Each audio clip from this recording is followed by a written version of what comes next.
En el invierno del año 897, Roma atravesaba una crisis política profunda. El papado no era una institución espiritual aislada, era el centro de legitimación del poder imperial en Italia. Las familias aristocráticas romanas competían por controlar esa legitimidad. En ese contexto, el Papa Esteban VI tomó una decisión que alteró el equilibrio institucional. Ordenó desenterrar el cuerpo de su predecesor, el Papa Formoso, para someterlo a juicio. Formoso había muerto en abril de 896. Había ocupado el trono papal durante un periodo convulso, apoyando a Arnulfo de Carintia en su reclamación imperial frente a Guido de Spoleto. Esa alianza no fue meramente diplomática. Implicó coronaciones, reconocimiento oficial y legitimación militar. Cuando Arnulfo enfermó gravemente tras su campaña en Italia y regresó al norte, el poder volvió a manos de la facción espoletana. Esteban VI fue elevado al papado con el respaldo de ese grupo. La hostilidad hacia Formoso no era reciente. Antes de ser papa, fue obispo de Porto y ganó influencia diplomática. En 876, el papa Juan VIII lo acusó de ambición política y lo excomulgó de forma temporal. La acusación sostenía que había aspirado ilícitamente al trono pontificio y había conspirado con facciones romanas. Años después, Formoso fue rehabilitado, pero el precedente jurídico quedó registrado en la memoria institucional. Esteban VI recuperó ese antecedente como base formal del proceso. Así podía atacar su autoridad incluso después de muerto. El núcleo del cargo era canónico. Formoso habría violado la norma que impedía trasladar obispos entre diócesis. Bajo esa regla, pasar de Porto a Roma era irregular y en ciertos casos se tenía por inválido. En los concilios antiguos, la traslación se veía como una amenaza al orden de las sedes y a la disciplina episcopal. Por eso acusar a Formoso de traslación ilícita permitía declarar ilegítimo su pontificado y revisar sus decisiones. Con esa lógica, la disputa política se convirtió en un expediente jurídico, preparado para un desenlace público. Esteban convocó un sínodo en la Basílica de Letrán. La ciudad entendió que se acercaba una condena, no un debate. La orden fue extrema: exhumar a Formoso, un cuerpo convertido en prueba. Lo vistieron con ornamentos pontificios y lo sentaron en un trono. El templo se transformó en sala de juicio. Se leyó la acusación y comenzaron las preguntas rituales. Un diácono respondió en nombre del cadáver. Auxilio de Nápoles describe el procedimiento con frialdad jurídica. Liutprando, décadas después, subraya la degradación pública. La escena tenía un propósito: producir efectos legales. Declarar ilegítimo a Formoso era abrir la puerta a anular sus actos. Así el sínodo convirtió la política en derecho y el derecho en espectáculo. Roma iba a presenciar una sentencia contra un muerto. Y con cada palabra se preparaba la sentencia, no solo contra un hombre, sino contra la validez de todo lo que había hecho. Si Formoso era declarado ilegítimo, todas las ordenaciones episcopales realizadas por él podían ser invalidadas. Eso afectaba directamente a obispos activos en diócesis clave. También cuestionaba la legitimidad de la coronación imperial de Arnulfo. El veredicto declaró a Formoso culpable. Se anularon sus actos pontificios, lo despojaron de las vestiduras.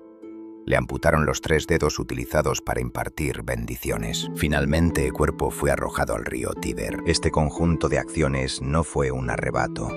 Fue una operación política para desmantelar la red de influencia del pontificado anterior. Pero la operación produjo efectos secundarios inmediatos. Al anular ordenaciones, Esteban generó inestabilidad sacramental. Obispos ordenados por Formoso comenzaron a ser cuestionados. La validez de los sacramentos administrados por ellos entró en debate. Auxilio escribió tratados defendiendo la continuidad sacramental. La eficacia de los sacramentos, sostenía, no dependía de la pureza política del ministro. La polémica no fue menor. Era teológica y práctica.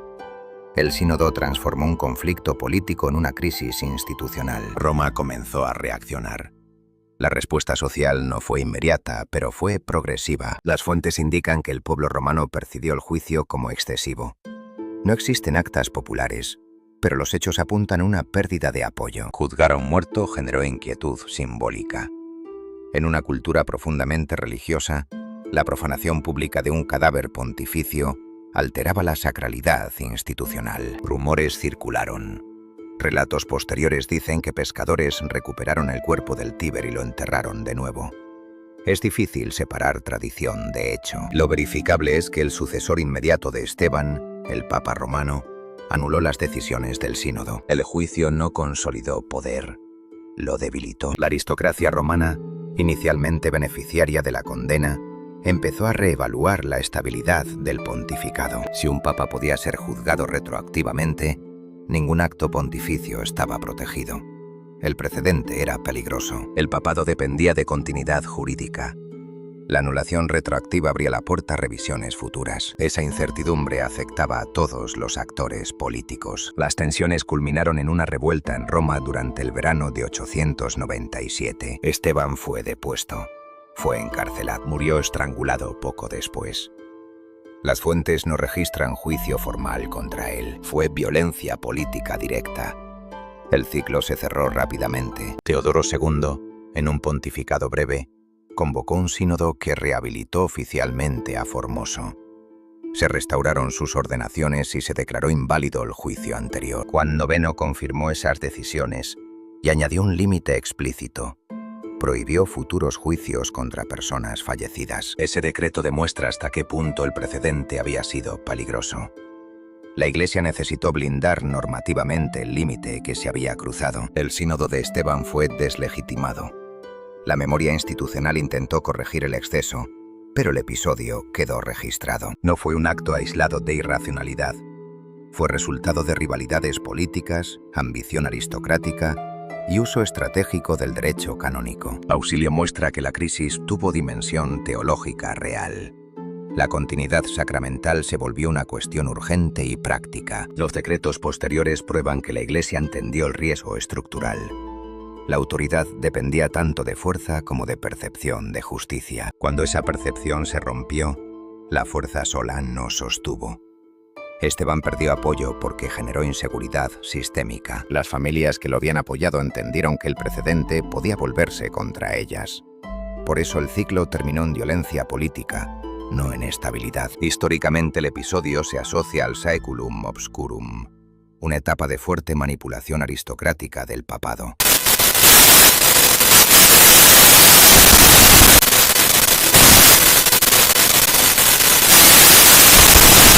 El método fue extremo.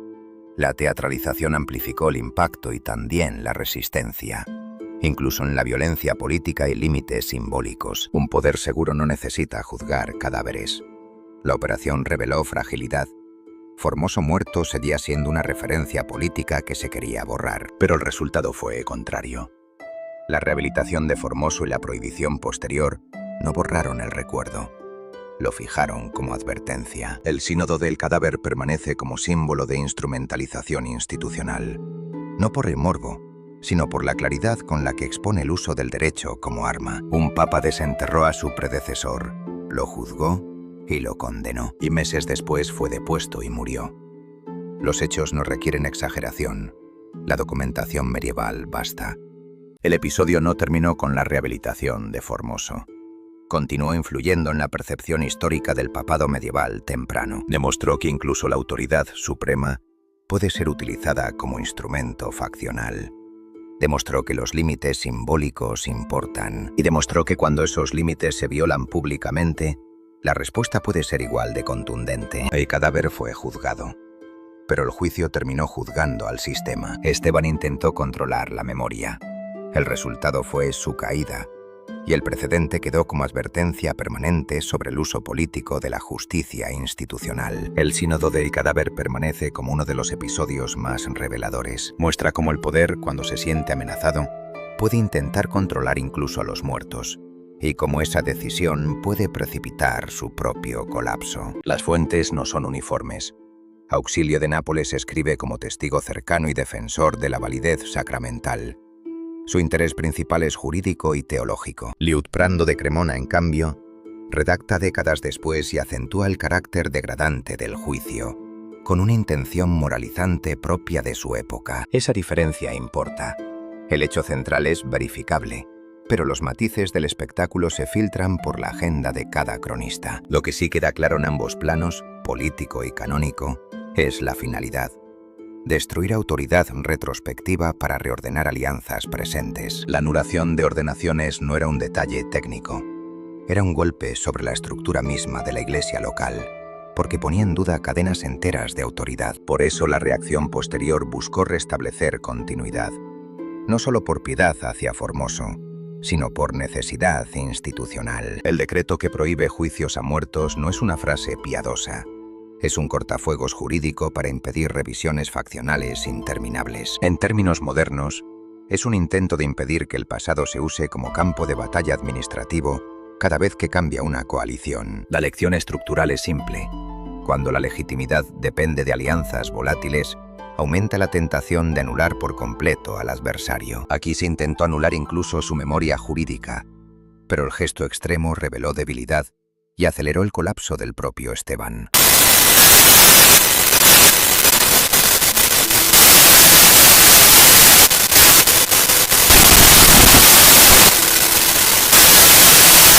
Por eso los historiadores lo usan como síntoma. No es una anécdota macabra, sino una radiografía de cómo se gobernaba el papado en un sirio de facciones. El sínodo del cadáver no fue solo un juicio imposible. Fue una operación para controlar el relato histórico en tiempo real, y fracasó por una razón básica. La autoridad necesita límites visibles. Cuando se cruzan, la institución pierde el suelo bajo los pies. Formoso fue rehabilitado. Esteban fue eliminado. Y la Iglesia legisló para que ese límite no volviera a romperse en público. Eso es lo que queda.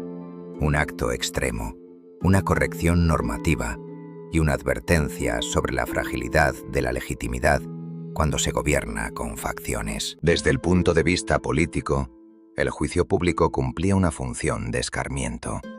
No bastaba con condenar a Formoso.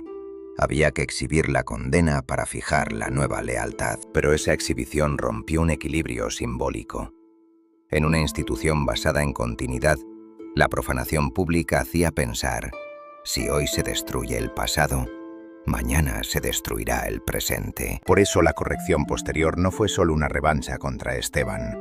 Fue una defensa del propio mecanismo de legitimación papal. La prohibición de juzgar a los muertos equivale a decir: hay decisiones que, una vez cerradas, no pueden reabrirse sin destruir la institución que las produce. Este episodio también explica por qué los conflictos del siglo IX se vuelven tan inestables. El papado era un nudo entre aristocracia romana, poderes regionales y pretensiones imperiales. Cuando Arnulfo se retiró y la facción espoletana recuperó el control, la tentación fue borrar el interludio anterior como si nunca hubiera existido. El problema es que en derecho canónico, borrar implica tocar ordenaciones, coronaciones y jurisdicciones, y eso genera una reacción en cadena. De ahí la importancia de Auxilio. Su defensa de la continuidad sacramental es, en el fondo, una defensa de la continuidad política bajo forma teológica. En última instancia, el juicio del cadáver muestra un límite. La autoridad no puede sostenerse si se percibe como caprichosa o vengativa. Esteban quiso un cierre total. Obtuvo lo contrario. Una ciudad inquieta, una aristocracia temerosa y un papado más vulnerable a la violencia faccional. Ese es el legado real, no el morbo del cadáver, sino el mecanismo por el cual un intento de control absoluto termina debilitando el sistema. Y por eso, más de 1000 años después, sigue siendo un episodio clave para entender cómo funciona y cómo falla la legitimidad institucional.